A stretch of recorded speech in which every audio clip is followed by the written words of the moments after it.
ఒకసారి సతీష్ గారు ఉన్నారు సార్, వారితో కూడా మాట్లాడి మళ్ళీ వస్తాను. సతీష్ గారు నమస్కారం.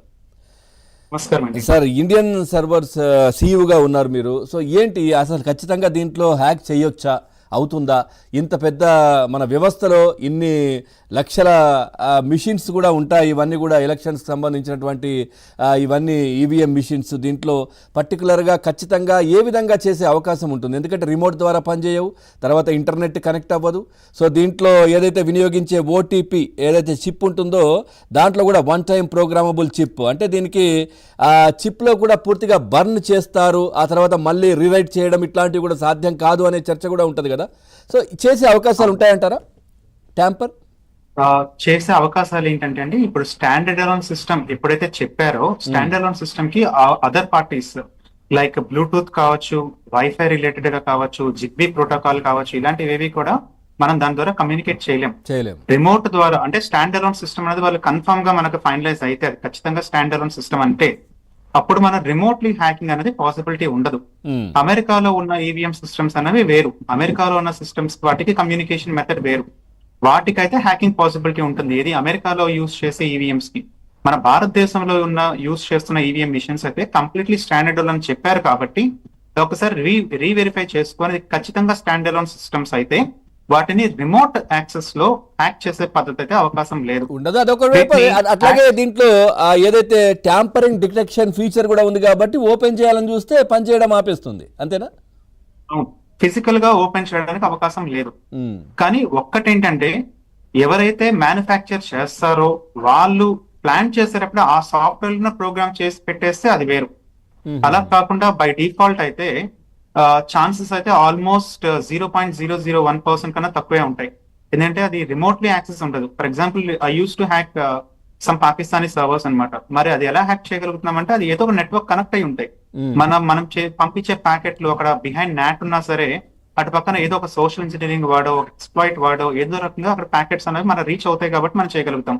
ఇదే ఈవీఎం మిషన్స్ దగ్గరకు వచ్చేసరికి కంప్లీట్లీ వాటికి ఎలాంటి కమ్యూనికేషన్ ఉండదు.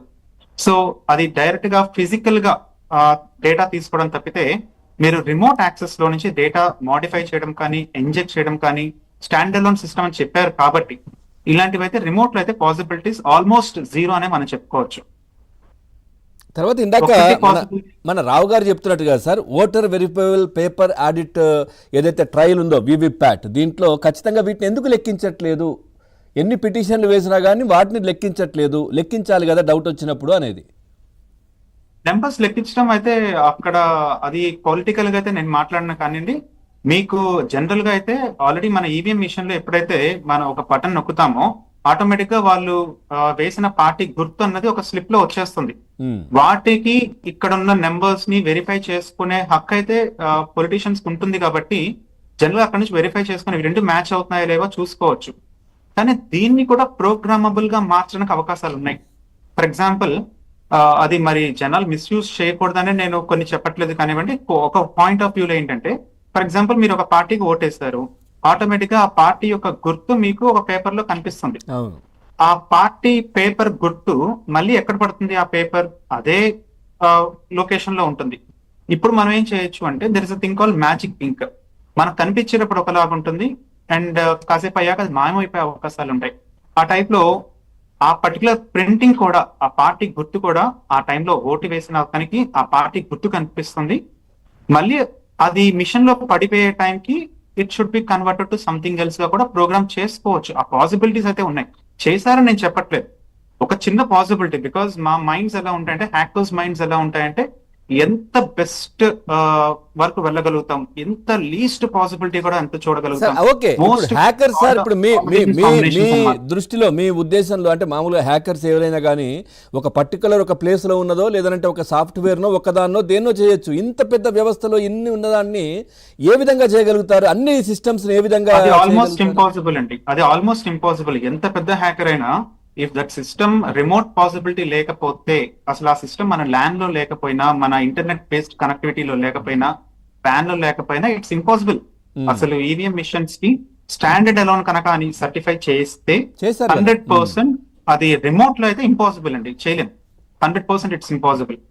అది ఎక్కడ చేయగలుగుతామంటే ఓన్లీ ఫర్మ్ వేర్ లో వాళ్ళు రాసుకునేటప్పుడే ప్రోగ్రామ్ ని కనుక వాళ్ళు వాళ్ళ డిజైన్ నచ్చినట్టుగా చేసుకుంటే అది ఓకే, అప్పుడు చేయడానికి మాత్రమే అవకాశాలు ఉంటాయి. కానీ రిమోట్ పాసిబిలిటీ అన్నది భారతదేశంలో యూజ్ చేసే ఈవీఎం మిషన్స్ అయితే అసాధ్యమనే చెప్పుకోవాలి. ఉమ్. అయితే ఎలన్ మస్క్ మాట్లాడిన తర్వాత ఇంకా దీనికి సంబంధించి చాలా మంది అదే కామెంట్స్ ఖచ్చితంగా చేయొచ్చు అనేది. ఎలాన్ మస్క్ చేసేది వాళ్ళు యూజ్ చేసే అమెరికన్ సిస్టమ్స్ లో కమ్యూనికేషన్ వేరే రకంగా ఉంటుంది. భారతదేశంలో యూజ్ చేసే ఈవీఎం మిషన్స్ బిఈఎల్ వాళ్ళు, ఈసీఐఎల్ వాళ్ళు వీళ్ళు తయారు చేస్తున్నవి. వీళ్ళు తయారు చేసే మిషన్స్ కంప్లీట్లీ డిఫరెంట్ కమ్యూనికేషన్ మీద వర్క్ చేస్తాయి.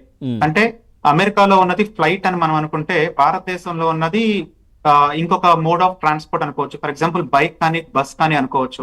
బస్ నడపడం చేత అయినంత మాత్రాన ఫ్లైట్ నడపచ్చనో, అయితే ఫ్లైట్ ని హైజాక్ చేసినంత మాత్రాన బస్ ని హైజాక్ చేస్తారో మనం చెప్పలేం. దాని కమ్యూనికేషన్ ప్రోటోకాల్స్ వేరేగా ఉంటాయి, దీనికి సంబంధించిన ప్రోటోకాల్స్ వేరేగా ఉంటాయి. భారతదేశంలో ప్రస్తుతానికి వాళ్ళు మనకి ఎలక్షన్ కమిషన్స్ వాళ్ళు చెప్పిన దాని ప్రకారం 100% ఇవి స్టాండ్ అలోన్ సిస్టమ్స్ కాబట్టి ఏ రకంగానూ హ్యాక్ చేయడానికి అవకాశం లేదు. ఒకే ఒక్క ఛాన్స్ మాత్రమే ఉంటుంది. అది ఫర్మ్ వేర్ ని కనుక వాళ్ళు ఎంబెడ్ చేసేటప్పుడే ఆ ఫర్మ్ వేర్ లో కనుక వాళ్ళు కాన్ఫిగర్ చేసి చేయగలిగితే ఆ ఒక్కటి మాత్రమే అవకాశం ఉంటుంది. దానికి మించి రిమోట్ మీరు చెప్పిన ఎగ్జాంపుల్ ఇప్పుడు ఫ్లైట్ ని హైజాక్ చేయాలంటే ఆ రూట్ మార్చడమో, లేదంటే టెక్నికల్ గా ఏదైనా చేయడమో, లేదంటే ఆ రాడార్ వ్యవస్థనో ఏదో ఒకటి దాంట్లో డిస్టర్బ్ చేయడమో ఇట్లా చేయొచ్చు. కానీ బస్సు హ్యాక్ చేయాలంటే ఫిజికల్ గానే అక్కడ ఉండాలి, అందులో ఉండాలి అంతే. ఫిజికల్ గా దీని కమ్యూనికేషన్ వేరు. అంటే ఫ్లైట్ మీరు చెప్పినట్టు కంప్లీట్లీ శాటిలైట్ బేస్డ్ గా కమ్యూనికేట్ అవుతాయి, కింద రాడార్ బేస్డ్ గా కమ్యూనికేట్ అవుతాయి. ఇక్కడ ఒక ఫేక్ రాడార్ క్రియేట్ చేసి కమ్యూనికేషన్ చేయొచ్చు. బట్ ఇక్కడ మనం ఫిజికల్ గా తీసుకుంటే, ఒక బస్ తీసుకుంటే కంప్లీట్ డెసిషన్ మేకర్ ఒక ఫిజికల్ డ్రైవర్ ఉంటారు. రిమోట్లీ వాటిని ఆపరేట్ చేయలేము. ఇప్పుడున్న ఫ్లైట్స్ అన్ని కూడా ఆటోమేటెడ్ ఫ్లైట్స్. అది మనం అమెరికాతో కంపేర్ చేయొచ్చు. భారతదేశంలో ఉన్నదైతే మనం ఇప్పటికీ కూడా నార్మల్ డ్రైవర్ ఉన్న బస్సులతోనే మనం కంపేర్ చేసుకోవచ్చు, ఆటోనమస్ కాదు. తర్వాత సార్ ఇప్పుడు ఇందాక మన రావు గారు అంటున్నట్టుగా మేము వెళ్ళాము, దాన్ని ఏ విధంగా చేయొచ్చో చూపించే ప్రయత్నం చేస్తాము, ఇవన్నీ కూడా వారు చాలా క్లియర్గా చెప్తా ఉన్నారు. మమ్మల్ని అలౌ చేయలేదు, కొద్దిసేపు మేము చేసిన తర్వాత ఆ తర్వాత దాన్ని ఇంకా ఓపెన్ చేయడానికి లేదు అని వాళ్ళు చెప్పారని చెప్పేసి. సో ఇది ఎట్లా చూస్తారు? అంటే రావు గారు మరి ఎంతవరకు చేశారో నాకైతే ఐడియా లేదండి, క్షమించండి రావు గారు. కానీ ఒకటేంటంటే ఆ చిప్ లో ఉన్న సాఫ్ట్వేర్ ని చూస్తే కానీ, ఆ చిప్ లో ఏ సాఫ్ట్వేర్ అయితే ఎంబెడ్ చేశారో ఆ సాఫ్ట్వేర్ ని చూస్తే కానీ ఎవరేం చెప్పలేరు. సాఫ్ట్వేర్ చూస్తారు సార్, ఆ సాఫ్ట్వేర్ మనం ఆ చిప్ ను బయటకు తీయొచ్చు, అక్కడి వరకు ఆ సిస్టమ్ వరకు మనం చేయడానికి ఉంటుంది కదా. అన్నిటినీ ఎలా చేయగలుగుతారు, ఎక్కువ ఎలా చేయగలుగుతారు? అన్నిటినీ చేయలేరు. అంటే ఎంబెడ్ చేసేటప్పుడే, అంటే మెయిన్ కంపెనీ ఏదైతే కాంప్రమైజ్ అవుతుందో ఆ కంపెనీ ఎంబెడ్ చేస్తే తప్ప ఇంకేమీ చేయలేరు. సో 100% అనేది ఇప్పుడు ఫర్ ఎగ్జాంపుల్ ఇప్పుడు మనకు ఏవో ఈవీఎం మిషన్స్ వచ్చాయి. ఇప్పుడు జూబ్లీ హిల్స్ మీరు ఎగ్జాంపుల్ తీసుకున్నప్పుడు ఆ ఈవీఎం మిషన్స్ లోకల్ వాళ్ళు అయితే ఎవరు ఏమీ చేయలేరు, స్టేట్ వాళ్ళు కూడా ఎవరు ఏమీ చేయలేరు.